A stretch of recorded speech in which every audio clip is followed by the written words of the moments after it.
നമ്മുടെ കുന്നംകുളം, എരുമപ്പെട്ടി പോലീസ് സ്റ്റേഷനുകളിൽ രജിസ്റ്റർ ചെയ്ത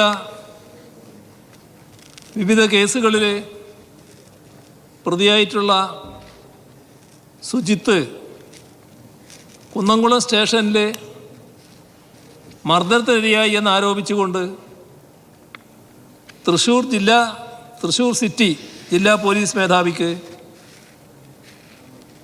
2023 ഏപ്രിൽ 12 പരാതി നൽകിയിരുന്നു. പരാതിയിൽ അടിയന്തര അന്വേഷണം നടത്തിയ Thrissur city DCRB assistant police കമ്മീഷണറുടെ റിപ്പോർട്ടിൻ്റെ അടിസ്ഥാനത്തിൽ സബ് ഇൻസ്പെക്ടർക്ക് പുറമെ 4 സിവിൽ പോലീസ് ഉദ്യോഗസ്ഥരെ 2023 ഏപ്രിൽ 22 സ്ഥലം മാറ്റുകയുണ്ടായി. തുടർന്നാണ് ആരോപണ വിധേയർക്കെതിരെ വകുപ്പ് തല അന്വേഷണം നടത്തിയത്. പോലീസ് സബ് ഇൻസ്പെക്ടർ അടക്കം 3 പേരുടെ വാർഷിക വേതന വർധനവ് 2 വർഷത്തേക്ക് തടഞ്ഞുകൊണ്ടുള്ള ഉത്തരവും പുറപ്പെടുവിച്ചു. ഇതുമായി ബന്ധപ്പെട്ട് സുജിത്ത് ഫയൽ ചെയ്ത സ്വകാര്യ അന്യായം ബഹുമാനപ്പെട്ട കോടതി ഫയലിൽ സ്വീകരിച്ച് അന്വേഷണം നടത്താൻ നിർദ്ദേശിച്ചിരുന്നു. അതിനെ തുടർന്ന് ഉത്തരമേഖല IG-യുടെ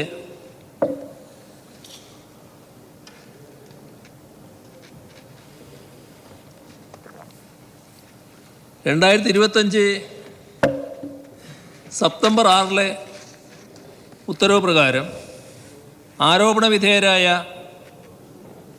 പോലീസ് ഉദ്യോഗസ്ഥരെ സസ്പെൻഡ് ചെയ്തിട്ടുണ്ട്. അതിനോടൊപ്പം വകുപ്പ് തല അച്ചടക്ക നടപടിയുടെ പുനഃപരിശോധനാ നടപടികളും നടന്നു വരികയാണ്. അതിൻ്റെ ഭാഗമായിട്ടാണ് മറ്റു തീരുമാനങ്ങൾ വരേണ്ടത്.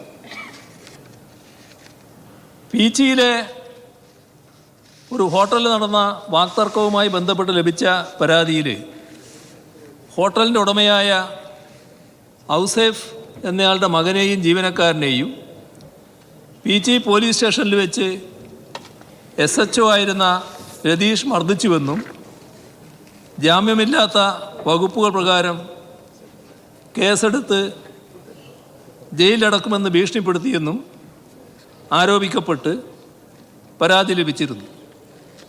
സംഭവങ്ങളുമായി ബന്ധപ്പെട്ട് രജിസ്റ്റർ ചെയ്ത 2 കേസുകളുടെ അന്വേഷണം നടത്തുന്നതിനായി മണ്ണൂത്തി പോലീസ് സ്റ്റേഷൻ ISHOയെ ചുമതലപ്പെടുത്തിയിട്ടുണ്ട്. പരാതിയെ തുടർന്ന് രതീഷിനെ തൃശ്ശൂർ സിറ്റി ട്രാഫിക് എൻഫോഴ്സ്മെൻറ്റ് യൂണിറ്റിലേക്ക് മാറ്റിയിട്ടുണ്ട്.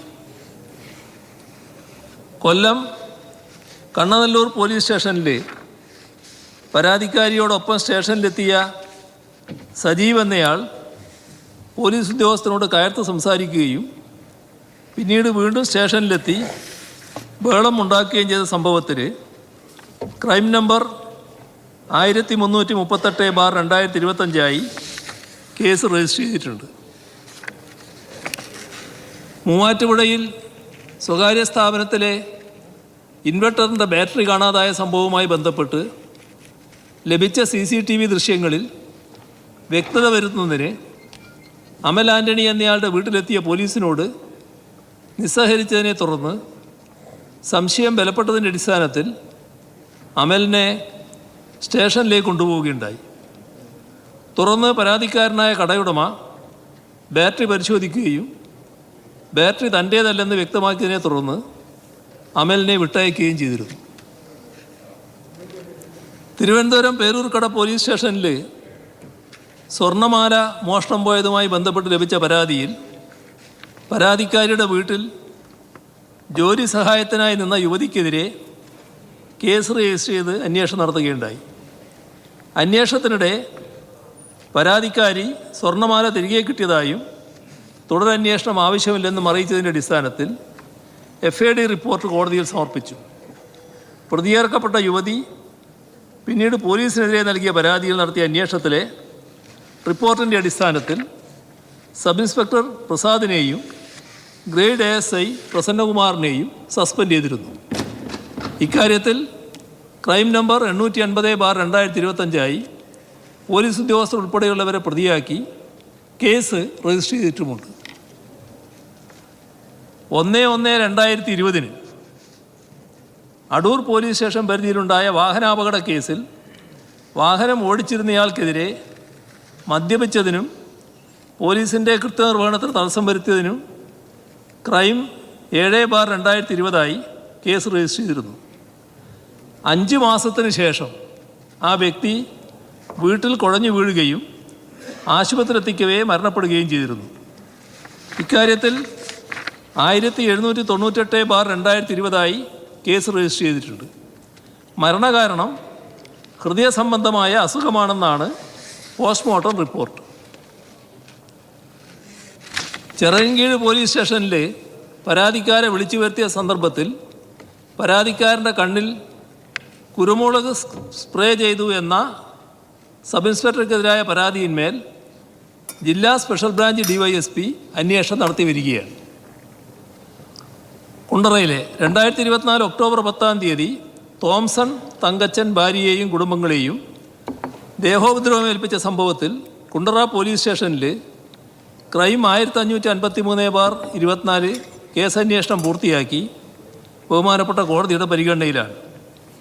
2 മാസത്തിന് ശേഷം തോംസൺ തങ്കച്ചനെ താമസസ്ഥലത്ത് മരണപ്പെട്ട നിലയിൽ കാണപ്പെടുകയുണ്ടായി. അമിത മദ്യപാനവും പാൻക്രിയാസിലും പിത്താശയത്തിലുമുള്ള രോഗത്തിൻ്റെ കാഠിന്യത്തിലുമാണ് മരണപ്പെട്ടതെന്ന് അന്വേഷണത്തിൻ്റെ ഭാഗമായി വെളിപ്പെട്ടിട്ടുണ്ട്. കേസിൻ്റെ അന്വേഷണം പൂർത്തിയാക്കി 28/5/2025 ഫൈനൽ റിപ്പോർട്ട് കോടതിയിൽ ഹാജരാക്കിയിട്ടുള്ളതാണ്. പോലീസ് കംപ്ലയിൻറ്റ് അതോറിറ്റിയിലെ പരാതികളെപ്പറ്റി പറഞ്ഞല്ലോ. 2017 808 പരാതികൾ പോലീസ് കംപ്ലയിൻറ്റ് അതോറിറ്റിയിലുണ്ടായിരുന്നു. 2021 272 പരാതികൾ രജിസ്റ്റർ ചെയ്തിരുന്നു. അതിൽ 270 അതോറിറ്റി തീർപ്പാക്കി. 2022 2023 146 വീതം പരാതികളാണ് ഉണ്ടായത്. 2024 94, 2025 45 പരാതികളാണ് കംപ്ലയിൻറ്റ് അതോറിറ്റിക്ക് ലഭിച്ചിട്ടുള്ളത്. അപ്പോൾ പരാതികളുടെ എണ്ണത്തിൽ സ്വാഭാവികമായ കുറവുകൾ സംഭവിക്കുന്നത് പരാതികൾക്കിടയാകുന്ന സാഹചര്യം സംസ്ഥാനത്തിനകത്ത് നിലനിൽക്കുന്നില്ല എന്നതാണ് കാണിക്കുന്നത്. സർ, ഇവിടെ ഈ സമീപനത്തിൻ്റെ പ്രശ്നമാണ് ഏറ്റവും പ്രധാനം.